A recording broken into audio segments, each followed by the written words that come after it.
Hello, welcome to Season 2 of By the Numbers. My name is Kevin Tocci and I will be a host for this series. As you've come to know from our prior season, the idea, the concept to this show is to talk budgets, to talk finances, especially with the two communities that we serve, both Whitman and Hanson. And we reach out to the stakeholders on all different levels, whether it's local government, whether it's the citizen at large, and then we even speak with state officials if we have a chance to have them come in and explain the work that they do in order to be able to get that funding for their district. The mission of the show, again, is to hear the concerns and where things are, put our finger on the pulse of where things are.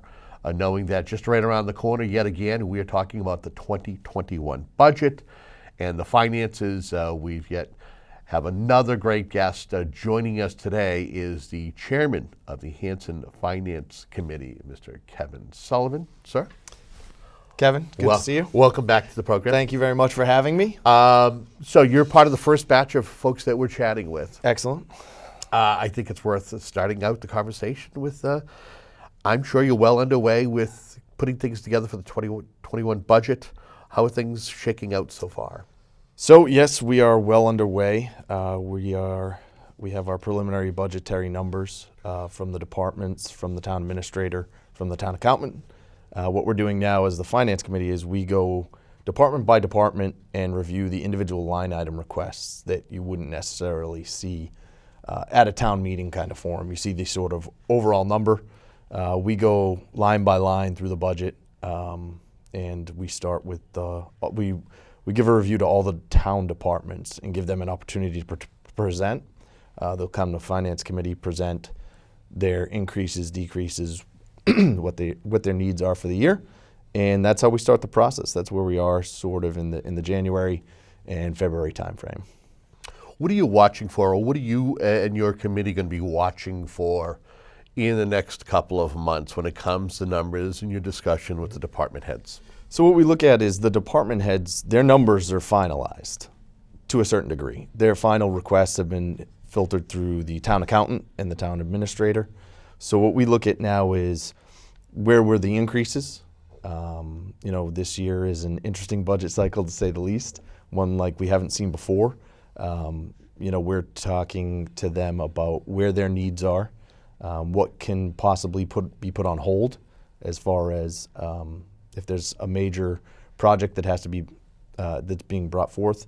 There's a potential that we're really getting into the details with them to figure out where it is, where the pluses and minuses are really going to fall out. So this is where you get into the detail, and as you get closer and closer to the town meeting, that's when you have to it has to be done. So some of the departments are easier to wrap up, and you can get them done earlier in the year and sort of check that box, finalize the number.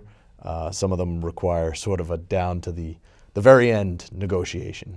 Look, they're kind of fluid. Their numbers are fluid. Absolutely. Some of the departments are more fluid than others. We're a couple of weeks out from the governor putting forth his 2021 budget, and all that it entails. As we know, it'll move on to the House of Representatives. Has the budget been any kinder? The budget for 2021, are the numbers any kinder for the town of Hanson? They are. Overall, I believe the governor's budget is an improvement on what we saw last year. It's not a drastic enough improvement, and it's not something we were anticipating. It's a very single-digit increase over the last year.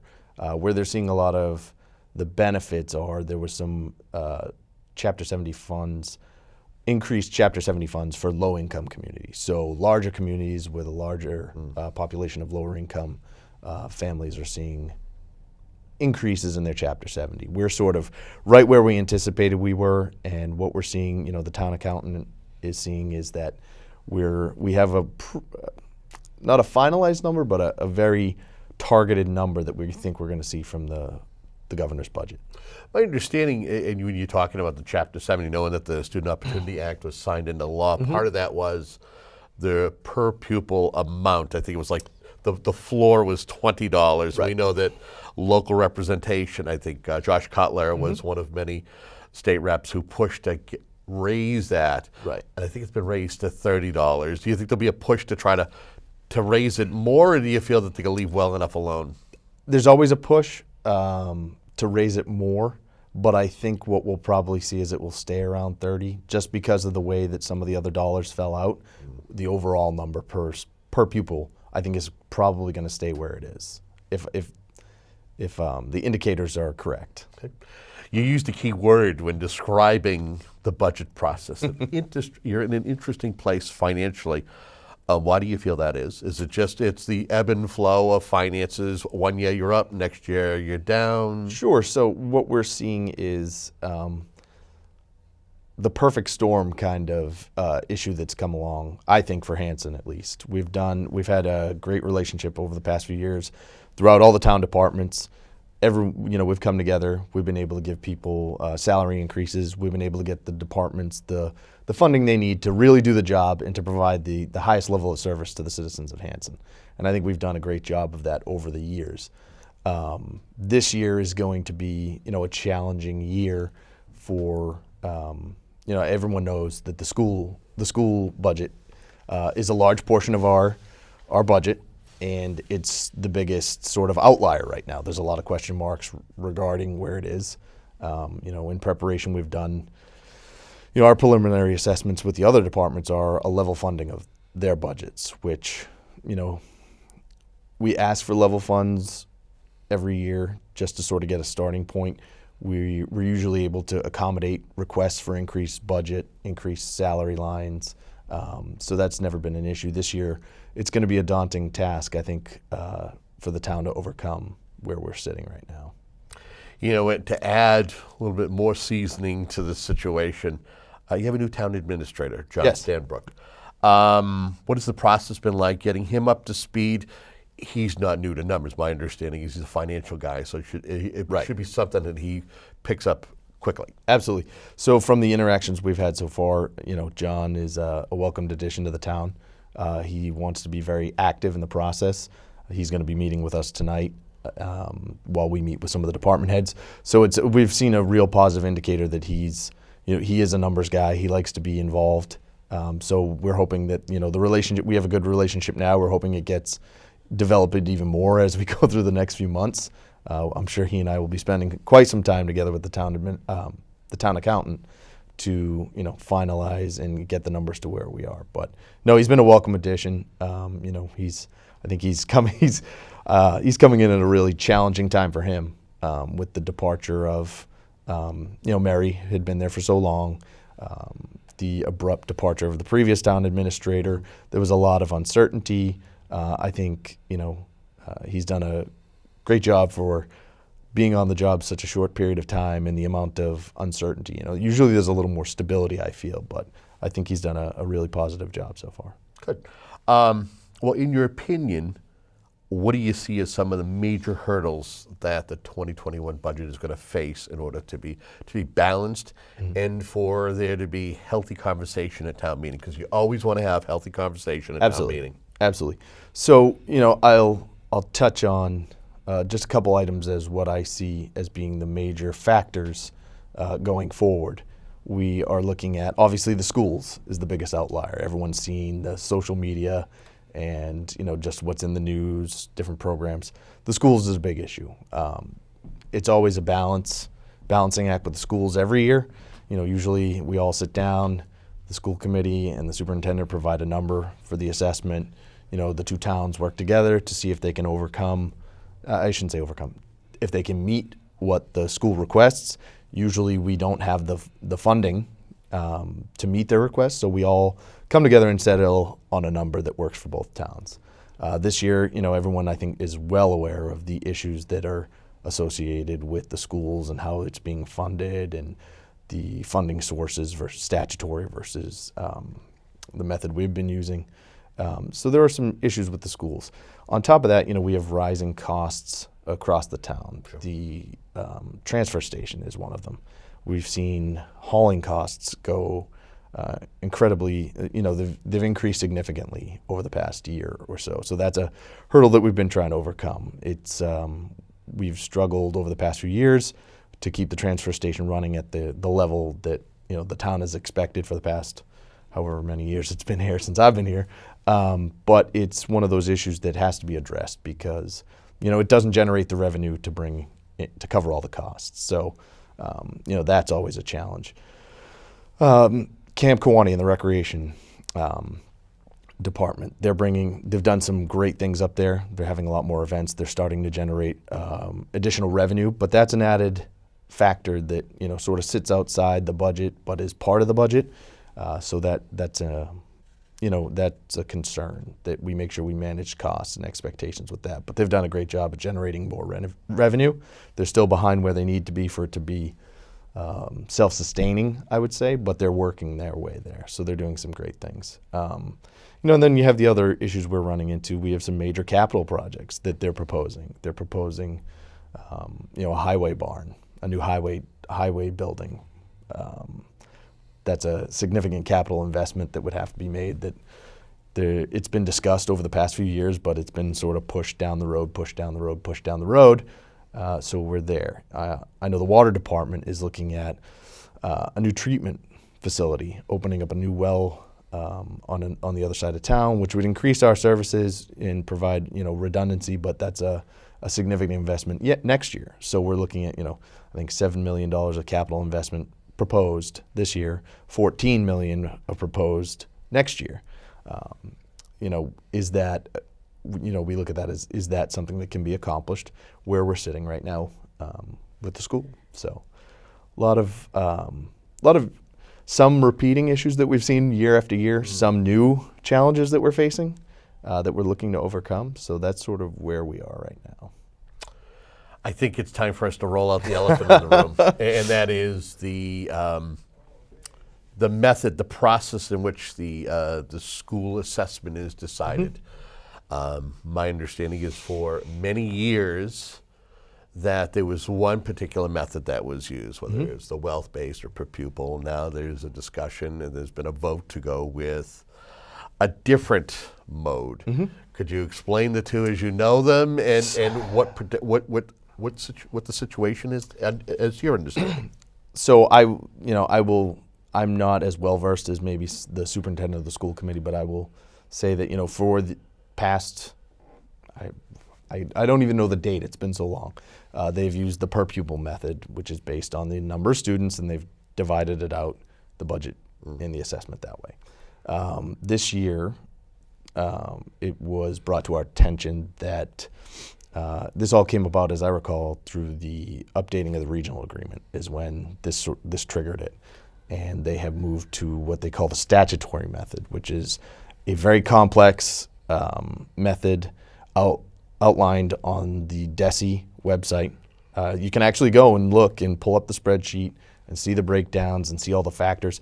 And there's a lot of different factors that go into it. It's population, it's wealth-based, and you say wealth-based and people think it's a measure of how rich you are. No, not really. It also factors in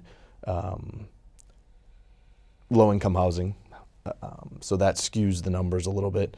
Whitman has significantly more lower-income housing than Hanson, so there's a significant shift. So that's what we're seeing this year is that there has been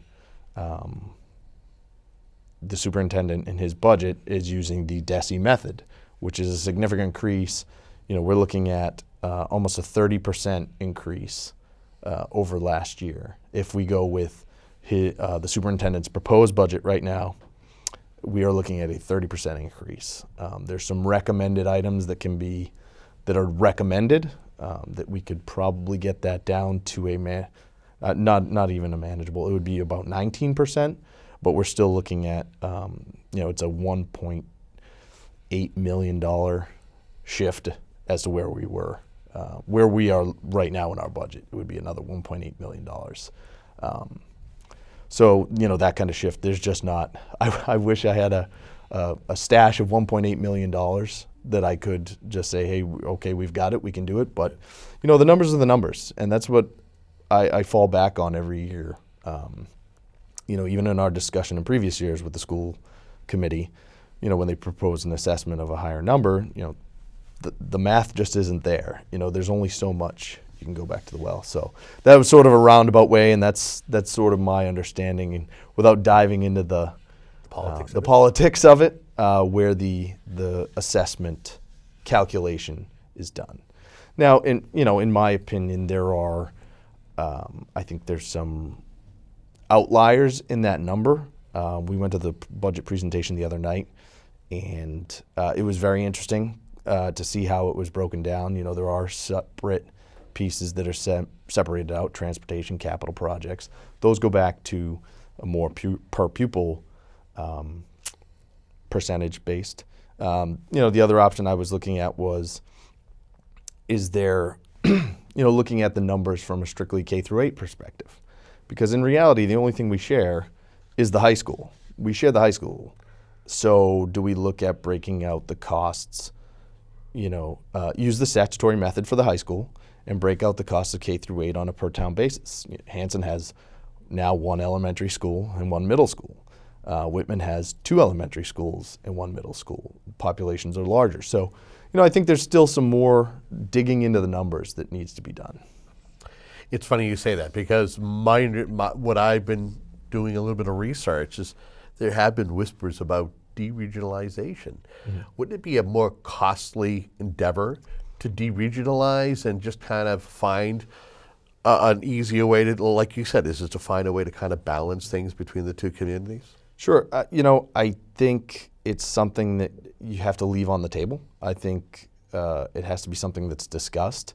If the two towns are sort of moving away from where the regional agreement brought us together, is it maybe time to explore that? There are costs associated with it, and we have requested a breakdown of the costs associated with the deregionalization from the school committee and from the superintendent to, we need to see the numbers. What's it going to cost for both, a hypothetical full deregionalization, which obviously couldn't be accomplished this year. That's a more, long-term goal, or a K through 8 deregionalization. Do we split K through 8 out? Each town pays for their respective K through 8, and the combined high school is, under the DESI method. So we're still waiting for those numbers. I haven't seen them. I know that the business manager and the superintendent were pulling those numbers together for us, and it'll be interesting to see what the costs are associated with. Or can it be an administrative? Can we split the costs down even further? And we've requested a deeper dive into the numbers on behalf of, Hanson has requested that the school committee and the school dive deeper. How important is it that elected officials, whether it's Hanson or Whitman, kind of have a similar message as to nothing is misinterpreted? Because I find that these days that if there's any deviation in the message, that folks will take to platforms like social media and becomes a sky is falling type of situation. So what I always fall back on is the elected officials are elected officials. They have a constituency that they are responsible to, and they're responsible to vote and project a message that they feel best represents it. There's been a lot of, I think, unnecessary rhetoric over the past 6 months, we'll say. So I don't get involved in that. I stay out of the discussions. I stay off of the social media posts. You see that, there are people who are very active on it. You see people who are posting, other towns' selectmen meetings and trying to, generate discussion. I understand that, and you want discussion, but, I think the elected officials have to, at some point they have to come together. And I don't know if what we've been doing so far has been as productive as maybe we think it's been. They are elected officials, though. They have a constituency. They have people who want them to fight for it a certain way. So I understand that. But in the end, we do have to come together and negotiate the best deal possible. Our elected officials have to try and get the best deal for Hanson. Whitman's elected officials have to try and get the best deal. And somewhere, you hope that those deals intersect so that it'll benefit the school itself and the two towns. So it's difficult. How important is Hanson's relationship with Whitman, knowing that there's ongoing conversations in regards to the school district? Mm-hmm. How important is it that there's a relationship, a good relationship, maintained? Sure, with any sort of partnership on any level, you want a good relationship. So I think it's important that, I won't say repair the relationship, but there needs to be maintenance done on it. We're both separate towns. No one's suggesting that we're the same town. We have separate agendas, separate interests. Hanson continues to, it wants to maintain its rural feel, its smaller town. You can look around Whitman, there's a lot of construction going on. There's a lot of expansion. There's a lot of modernization. There's a push towards, increasing businesses and homes and condos and apartments. There's a building boom, whereas Hanson, we look at ours as more of there's residential builds. It's a smaller, controlled, and that's just the nature of how the town meeting and how the town has wanted our town to remain. So, but you have to have a relationship. You have to maintain it, and it's going to be an interesting couple months, I think. You had mentioned early on in our conversation about where things stand, that the shift in regards to finances and an unexpected gap of maybe a little over $1 million. Is it too early to sound the alarms that there might have to be a consideration for an override? Is an override something to right the ship, or is it a matter of taking a look at the town's finances and doing an assessment and seeing where you can be lean for now until things are straightened out? So the interesting situation we're in now is that the school committee has to have an approved budget before we can move forward with any numbers. These are all what I'll say are preliminary numbers. They're a preliminary. Here's what we're presenting. Here's what we're planning for. But it's not an approved. They don't have an approved budget yet. So it'll depend on what number the school committee approves. Do they approve the full, what would end up being a $3.2 million increase for us with all the superintendent's recommended additions? That's the full day kindergarten, that's the later starts, which aren't even, which I believe at last mention he said that they wouldn't even be ready for introduction in the next school year. So, if we take those off the table, we're still looking at a $1.8 million cut. And I can tell you right now that there's not $1.8 million I can cut out of the town's budget with with even cutting. It would be such a significant change in personnel that it would drastically hinder our budgets going forward for the next few years. So when you look at that, can you trim some out of a little? Yeah, you can trim some. How much can we trim down? That's a great question. We went over to the regional 911 service. So I think there's some savings there that can come out. It's not a significant amount. It's not $1.8 million. But there is some savings that can come out there. The dispatchers all went to a regional center. So there's some savings there. Then you have to look at, you can take some, but you're never going to get to the one. So if you can get it down to right around one, then it becomes, is there an appetite for an override? And everyone, I think it's pretty well known that there's not really an appetite for an override. No town has an appetite for an override year after year after year. So you have to look at, where do we go from here? If the numbers don't work out and you have to go to an override, does it pass? And then we're talking about situations and scenarios that we've never really experienced. And I've lived in Hanson since 2011, and the overrides and discussions of a super town meeting, we've never had to deal with those. We've always come together as two communities and settled on an agreement. So there's a lot of uncertainty. If we can't overcome it, it doesn't take anything off the table, really. So it sounds like you're saying that the town could be facing something that's inevitable, like a super town meeting. It could, if in fact that the numbers don't work out right. It could, and I leave that to the elected officials and the lawyers to figure out. But I think there's super town meetings that's always been thrown out in the end. That's always been the ultimate threat, a super town meeting where everyone comes together and we all hash it out. We've never gotten to that place. Then you look at the other. What happens if we don't approve a budget? What happens if a super town meeting fails? So where do you go from there? What happens at some point the state walks in and takes over the school, I think at a 1/12 budget right off the bat, and then they figure it out. So I don't think anyone wants that, but there are some scenarios that we've never really had to deal with, and I don't know of anyone in town who truly knows how it will work with regard to a super town meeting or state controlled budgets or anything along that line. So it's an interesting, when we're running out of time, there's only a few months left to get this done. So it's going to be interesting.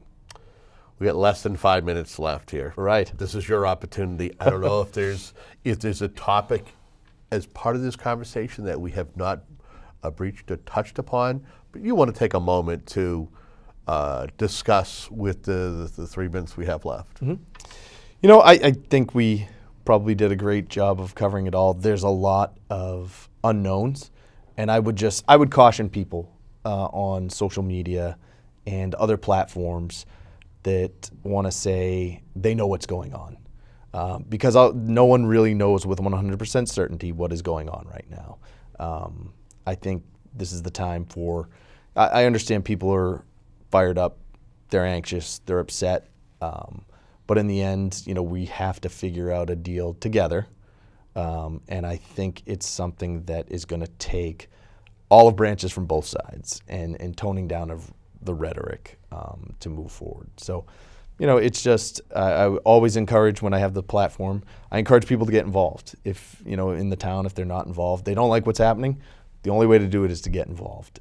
So there are many different ways you can join committees, boards, be part of the discussion, be part of the positive discussion. And, it's very easy to jump on Facebook or Twitter or social media and just sort of blast out information that maybe isn't 100% correct. So I would just caution calm waters for everyone. Calmer heads will yeah, prevail. That's right. Exactly. I want to thank you for being a part of this program. Thank you, sir. And hopefully we can have you back in as we get closer to the town meeting, depending on where things stand, just to kind of give a bit of an update. And I want to thank you for tuning into a program like this. Again, this program is designed to better inform you, so you don't have to depend on small nuggets of information that are being put forth on social media or talking to somebody at the virtual water cooler. You get to hear it from the people who are in the know, who are working on it as it's happening. That's the idea of this particular program, and hopefully we can keep serving you in this manner for the residents of both Whitman and Hanson. If you have any suggestions for guests, for questions to ask our guests, info@WHCA.tv is your way of doing that. Until the next time, thank you for watching. Have a good day.